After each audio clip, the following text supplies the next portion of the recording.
Hey, welcome back to Toyota and Dodge Garage.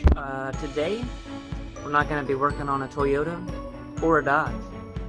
Today, we're going to be working on an Exmark Zero Turn lawnmower. So I went to go crank the lawnmower up the other day and wouldn't do anything, wouldn't crank at all. So the battery is testing good at a little over 12 volts. But the voltage regulator on this mower might have a bad connection, or it could just be bad. So we're just gonna test that today and see what we can figure out. Try to get this voltage regulator charging this battery while it's not running and while it is running. So thanks for tuning in.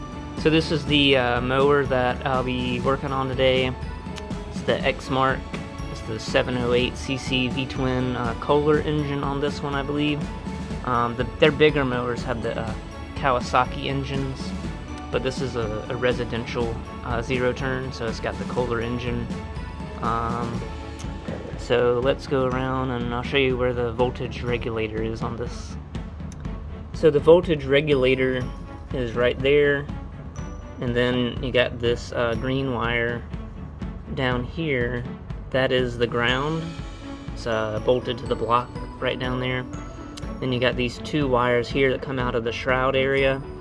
Those are the AC current, and then you got your DC, which is the red that goes into here. You follow it and it comes out right down here. This is the red wire here.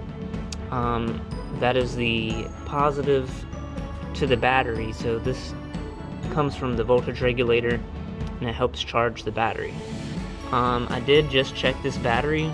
It is sitting at 12.43 volts, so the battery is good.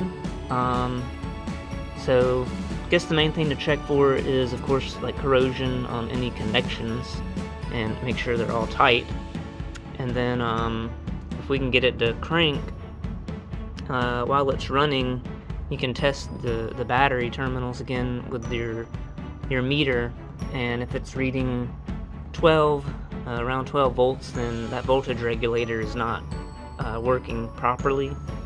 So that kind of diagnoses that something is going on with the voltage regulator or the connections to it. So I'm gonna see what I can do here. We'll figure it out. Alright, so I quickly figured out what it was. The ground wire was loose, and I just tightened up all the connections. So right now the mower is off, and it's showing about 12 volts on the battery with it not running. Now I'll crank it for you and I'll show you what it's reading with the mower running.